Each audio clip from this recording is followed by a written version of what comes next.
윤영아 집사님이라는 분이 계셔요. 윤영아 집 3교구인가요?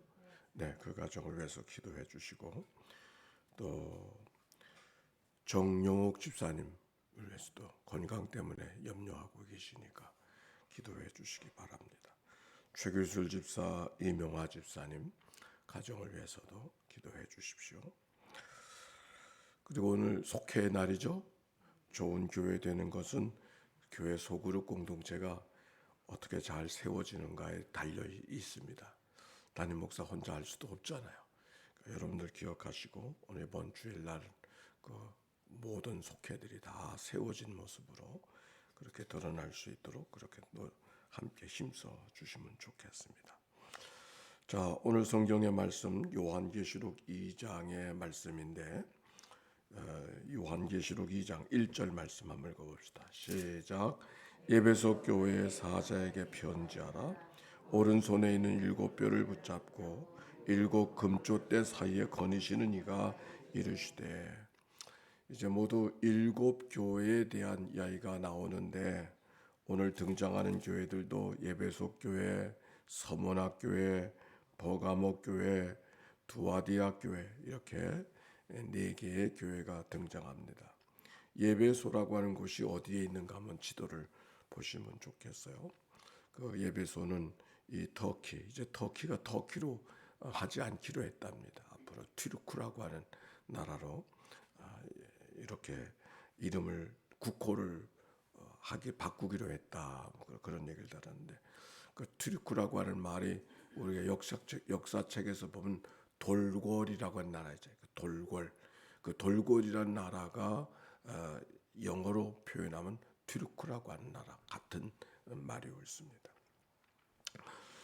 자, 그 예배소는 이 터키아 지방과 이 에게 문화, 그리스, 로마를 이어주는 항구 도시였기 때문에 상당히 많은 사람들에게 주목을 받는 그런 교회입니다.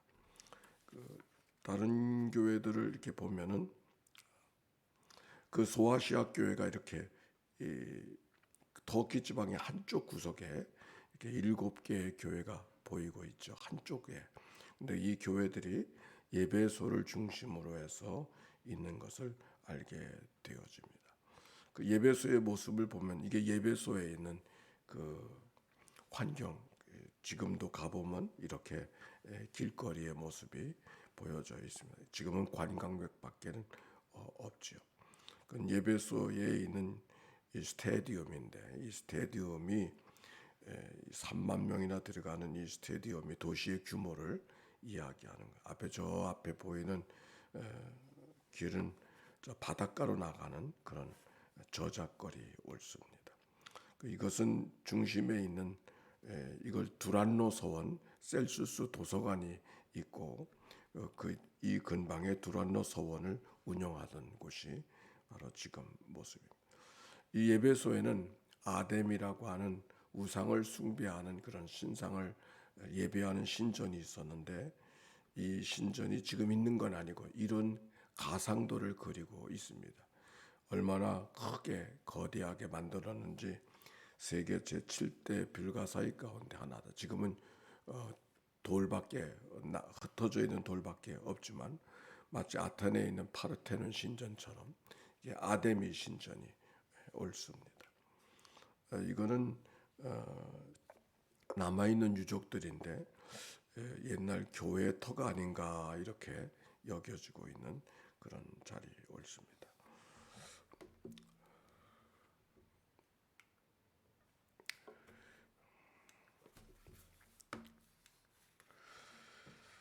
자, 예배소 교회의 형편은 사도행전 19장에 기록이 되어져 있는데 사도 바울이 3차 전도 여행 때 3년 동안이나 머물렀던 곳이었습니다. 도시가 중요한 도시니까 3년 동안이나 바울이 머물러서 복음을 전할 수밖에 없었던, 그래서 예배소 교회를 복음화시키면 그 근방의 여러 도시들을 복음을 전하는데 수월하기 때문에 늘 바울은 잠깐 도시마다 머물러서 복음을 전하던 것이 바울의 복음을 전하던 모습이었었는데 예배소만큼은 좀 예외적으로 오랫동안 머물러서 복음을 전하는 모습을 볼 수가 있습니다. 여기 성경에 이런 말씀이 기록이 되어져 있어요. 오른손에 있는 7뼈를 붙잡고 7 금조대 사이에 거니시니 이가 이르시되. 오른손에 있는 7뼈를 붙잡고 7뼈를 붙잡는다는 것은 7교회를 붙잡고 계시는 그런 주님의 모습을 이야기하고 있는 것이죠. 지금 예배소 요한계시록 고난받는 핍박을 받는 백성들에게 주는 말씀이 요한계시록이라 그랬어요. 많은 사람들의 핍박과 어려움을 당하고 지금 사도 요한은 반모섬이라는 곳에 귀향을 와 있지만 그러나 주님께서는 여전히 하나님의 교회를 붙들고 계시다. 오늘 여기 성경에 보니까 오른손으로 붙들고 계시다. 오른손은 강한 손, 어떻게도 빼앗기지 않는 손을 말씀하고 있는 것이죠. 그러면서 7뼈를 붙잡고 7 금조대 사이를 거니시는 이가 이르시되. 거니시는 분이라고 하는 말씀, 오늘도 살아계셔서 역사하시는 분이 주님이신 것을 말씀하고 있는 것이죠. 거니시는 7 금조대 사이를 거니시는 주님, 사이를 지나가시는 분이 아니라 모든 교회를 붙들고 계시고 모든 사정과 모든 형편을 붙들고 계신 주님의 모습을 우리에게 읽게 하는 말씀이에요. 어제의 말씀으로 주님은 알파와 오메가가 되시고 이제도 계시고 전에도 계시고 장차 오실 이가 되시는 전능하신 하나님이라고 그렇게 표현을 했는데, 그래서 우리는 높고 낮음이 있고 되고 안 되고가 있고 크고 작은 것이 있지만 그러나 그분 앞에서는 그 모든 것이 높고 낮음이 의미가 없고 크고 작음이 의미가 없다고 하는 말씀, 하나님이 다루지 못할 일이 없음을 우리가 기억해야 된다, 그렇게 말씀을 나누었는데, 오늘 여기 성경에도 7 금조대 사이를 거니시는 주님, 사이만 거느시는 것이 아니라 우리의 모든 일들을 관리하시고 모든 일을 섭리 가운데 이끌어 가시는 분이 주님이시라고 하는 말씀이 이 성경 속에 담겨 있는 말씀이에요. 창세기 1장에 보면 땅이 혼돈하고 공허하며 흑암은 깊음 위에 있고 하나님의 신은 수면에 운행하시니라. 흑암이 깊음 위에 있는데 하나님의 신이 수면에 운행하신다, 그렇게 말씀하셨어요. 우리에게는 어둠이 있지만 어둠 속에서도 하나님은 역사하시고 인도해 주시고 이끌어 가신다고 하는 그런 말씀인 것을 발견합니다. 이사야서 45장에 보니까 나는 빛도 짓고 어둠도 창조하며 평안도 짓고 환난도 창조하나니 나는 여호와라 이 모든 일을 행하는 자니라 말씀해 주셨습니다. 밝을 때만이 아니라 어둠도 다스릴 수 있는 분이 주님이시라는 말씀. 오늘 어두운 마음으로 이 아침을 맞이하는 식구들이 있는가요? 그런데 어둠도 하나님께서 다스리고 계시다는 사실을 우리가 믿음으로 고백하면서 하나님 앞에 은총을 구하는 이 아침이 되어야 할 것입니다. 자, 여기 예배소 교회를 칭찬하시는 이야기가 2절에 기록되어져 있어요. 2절 말씀 한번 읽어봅시다. 시작. 내가 내 행위와 수고와 내 인내를 알고 또 악한 자들을 용납하지 아니한 것과 자칭 사도라 내 아는 자들을 시험하여 그의 거짓된 것을 내가 드러난 것과 또 내가 참고 내 이름을 위하여 견디고 게으르지 아니한 것을 아노라. 예배소 교회에 대한 칭찬이 예배소서에 찾아볼 수가 있지요. 믿음의 역사와 사랑의 수고와 소망의 인내가 있었던 교회가 예배소 교회였습니다. 여기 성경에도 내 행위와 수고와 인내를 알고 악한 자들을 용납하지 않고 자칭 사도라 거짓 선지자들을 시험하여 그 거짓된 것을 드러나게 하고 내가 참고 내 이름을 위하여 그리스도를 위하여서 견디고 게으르지 않은 것을 알고 있다고, 그렇게 주님께서 이 예배소 교회를 향하여 칭찬해 주는 이야기가 이 말씀 속에 담겨져 있어요. 하나님이 알고 계시다고 하는 거 얼마나 우리에게 큰 소망과 용기가 되는지 모르겠어요. 하나님 우리를 알고 계시다. 여러분의 수고, 여러분의 눈물, 여러분의 마음, 여러분의 생각, 여러분의 기도의 제목을 알고 계신 분이 주님이신 줄로 믿습니다. 오늘 성경은 알고 계시다. 그런데 4절에 이런 말씀이 기록이 되어져 있어요. 그런데 그들에게 책망할 것이 있었어요. 4절 봅시다. 시작. 그러나 너를 책망할 것이 있나니 너의 처음 사랑을 버렸느니라. 처음 사랑, 순수했던 예수를 처음 믿었을 때, 오늘 여기 성경에 사도 요한이 이야기하는 예배소 교회는 성경에서 예배소서에 등장하는 예배소 교회가 아니거든요. 그때는 바울의 시대, 적어도 이 요한계시록 시대는 그 바울의 시대로부터 한 세대가 지나간 다음에, 적어도 한 25년쯤 지나간 다음에 형편을 말해요. 예전에는 뜨거웠던 교회고 열심히 사랑했던 교회고 믿음의 역사가 있었던 교회였는데, 이게 한 세대가 지나가면서 다 식어져 버리고 뭔가 이전 같지 않은 모습을 그들이 드러내고 있는 것이 오늘 성경에 있는 이야기예요. 그래서 너희가 한 가지 책망할 것이 있는데 처음 사랑을 버렸다 그랬어요. 오늘 여러분은 어떻습니까? 우리들의 신앙생활은 어떻습니까? 우리도 때때로 믿음의 첫사랑을 잃어버리고 뭔가 감격을 잃어버리고 예배를 드리지만 예배가 아니고 기도를 하지만 간절함이 없고 찬송을 하지만 찬송의 감격을 잃어버린 그런 일들이 우리 가운데 있지는 아니하는가요?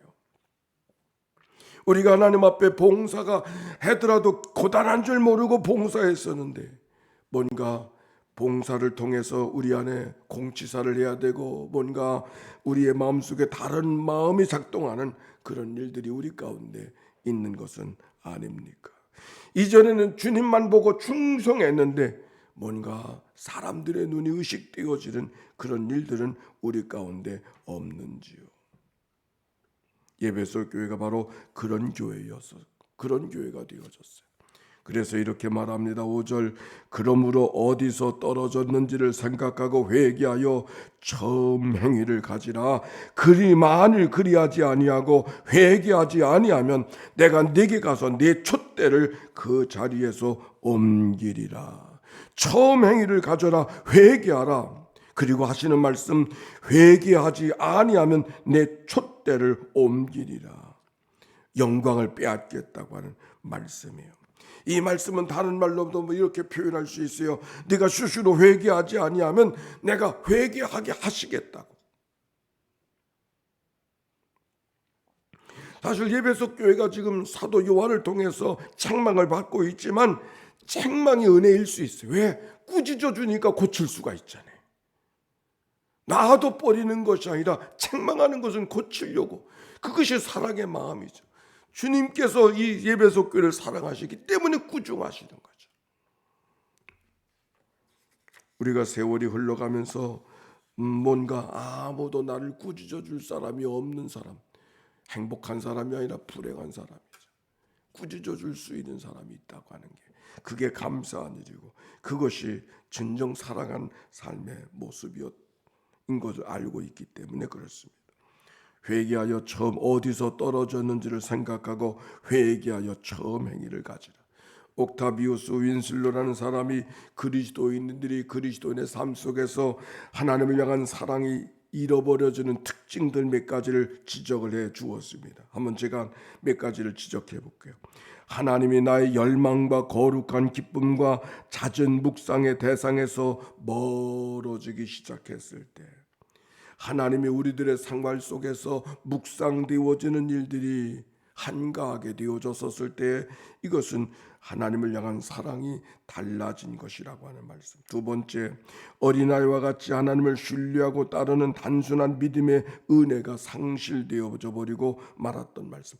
어린아이 같은 믿음이 없어져 버렸어. 세 번째, 어떤 일에 대해서는 하나님을 원망하는 일들이 내 안에 있어요. 하나님을 향한 사랑이 이전 같지 않음, 우리 식어진 사랑 때문임을 이야기하고 있는 것이에요. 네 번째, 영적 활동을 특권히 하는 의무로 여겨진다고 하면 그것은 사랑이 없어져 버렸기 때문이라는 말씀이에요. 예배하고 출석하는 것도 의무감 때문에, 하나님을 향한 감격과 하나님의 초대에 내가 하나님의 초대를 받게 되어졌구나, 그런 감사함으로 반응하는 것이 아니라 의무감으로 감당한다면 그것은 하나님을 향한 사랑이 식어진 것이라는 말씀. 다섯 번째, 하나님과의 동행, 친밀한 동행을 중요하게 여기지 아니하는 것. 하나님을 두려워하지 않고 죄를 가볍게 보는 일들을 말합니다. 여섯 번째, 그리스도가 그다지 영광스럽거나 귀하게 여겨지지 아니할 때. 일곱 번째, 다른 성도들에 대한 사랑이 줄어들었을 때. 여덟 번째, 그리스도의 사역에 대한 관심이 떨어지기 시작할 때. 나는 바빠서 여러 가지 일들 속에 사역하는 일들이 많게 되어졌었을 때. 그러하다, 그는 그렇게 이야기해 주고 있습니다. 우리들의 생활 속에서도 이렇게 한번 표현을 해봤으면 좋겠어요. 이제는 주님만 바라보고 계산하지 아니하고 충성하며 하나님 앞에 살았는데, 뭔가 우리 가운데 더 잘해야 된다고 하는 그런 생각, 그 더 잘해야 된다고 하는 생각이 뭔가 다른 사람의 눈을 의식하고 있는 것을 우리가 발견하게 되어지고, 그렇게 하게 되어졌을 때 우리는 하나님의 칭찬보다는 사람들의 칭찬을 더 중요하게 여기는 그런 일들이 우리 마음속에 들어오게 되는 것이죠.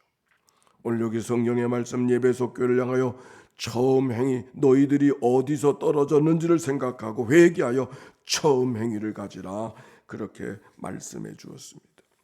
회개한다고 하는 것은 눈물을 흘리는 것이 아닙니다. 본질로 돌아가는 것, 우리가 우리들의 삶 속에 어디서 떨어졌는가 하는 것을 기억하고 그 본래의 모습을 잊어버리지 아니하는 것, 그것이 바로 회개하는 자의 모습인 것이죠. 코로나의 세월을 우리가 지나가고 있습니다. 하나님께서 우리를 본질로 돌아가게 하시는 하나님의 명령, 그 본질이 무엇인가, 하나님의 말씀 보고 기도하고 하나님의 교회 속에서 우리가 믿음의 교회를 잘 세워가는 것, 이것이 우리가 마땅히 살아가야 될 삶의 모습인 것을 기억하고, 그런 새로운 옛 교회의 모습, 우리들의 선조들이 감당했던 그 아름다운 모습들을 시대가 흘러가도 변하지 아니하고 오늘도 이 시대 속에 그 사명을 잘 감당하는 그런 하나님의 교회가, 나와 여러분이 섬기는 이 하나님의 교회가 되어지기를 바랍니다. 사랑 때문에 기도하고, 사랑 때문에 말씀 보고, 사랑 때문에 믿음의 가족들을 소중하게 여기는 그런 하나님의 교회가 되어져서 책망받은 예배소 교회처럼, 오늘도 우리가 예배소 교회처럼 책망받는다 기억하고 하나님이 기뻐하시는 교회로 돌아서는 그런 날 오늘이 되어주시기를 주의 이름으로 축원합니다. 기도하십시다.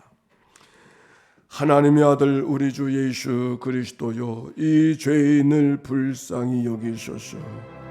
하나님의 아들 우리 주 예수 그리스도여, 하나님 사랑하셔서 예배소 교회를 책망해 주셨듯이 책망받는 예배소 교회의 말씀을 읽어가는 저희들을 하나님이 사랑해 주시는 줄로 믿사오니, 하나님 말씀대로 예배소 교회처럼 우리도 첫사랑을 회복하는 하나님의 교회가 되도록 축복하여 주시옵소서.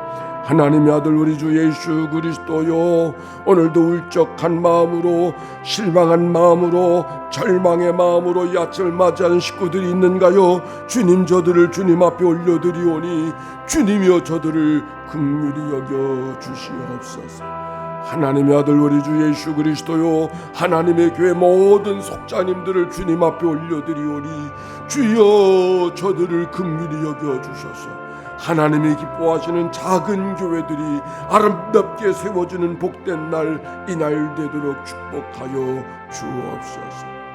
하나님의 아들 우리 주 예수 그리스도여, 몸이 약한 자들이 있습니다. 어찌할 바를 모르고 당황하고 있습니다. 하나님 도와주시기를 원합니다.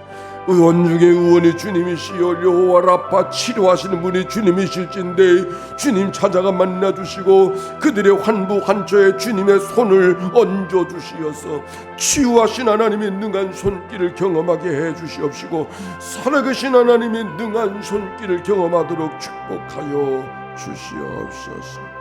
이런 일 저런 일 속에서 마음에 아파하고 힘들어하는 믿음의 권속들을 주님 앞에 올려드리오니 주여 저들을 긍휼히 여겨주시옵시고 오늘도 소망이 아침이 되도록 축복하여 주시기를 간절히 바라옵고도 원합니다. 하나님의 아들 우리 주 예수 그리스도여, 오늘도 하나님의 교회 속에 새 아침을 깨워주신 하나님 앞에 감사드리며 주님과 친밀한 교통의 하루, 하나님의 사랑을 오늘도 온전히 경험하고 그 사랑에 반응하며 감사로 살아가는 믿음의 하루 이날 되게 하옵소서. 감사합니다. 찬양합니다. 오늘도 저희들을 단잠을 깨워주시고 주와 더불어 한 날의 삶을 살아가게 하신 하나님께 감사와 찬송과 영광을 올려드립니다. 예배소 교회를 향한 말씀이 우리들을 향한 하나님의 말씀인 줄로 듣고 온몸을 귀담아 귀로 삼아 말씀을 들으며 말씀대로 준행하는 저희들 되게 해 주시옵소서. 우리가 어디서 떨어졌는가를 돌이켜보게 하여 주시옵시고 성찰하며 깨달으며 하나님 앞에 돌아서는 용기의 믿음의 하루가 되도록 이날 인도해 주시옵소서. 평상에서 이 아침을 맞이하는 식구들, 외국에서 이 아침을 맞이하는 식구들, 또한 지방에 있는 모든 믿음의 권속들을 주님이 기억하여 주시옵시고 하나님의 사랑과 하나님의 돌보심으로 영과 혼과 몸이 때마다 일마다 붙들어 주시는 온전케 하시는 이날 되게 하옵소서. 오늘 한 날을 다 주께 의탁드리오며 우리를 구원하신 예수님의 이름으로 기도하옵나이다. 아멘. 이제는 성부, 성자, 성령 삼일체 하나님의 크신 은혜와 사랑과 역사가 이제와 같이 영원히 함께해 주시기를 축원하옵나이다. 아멘.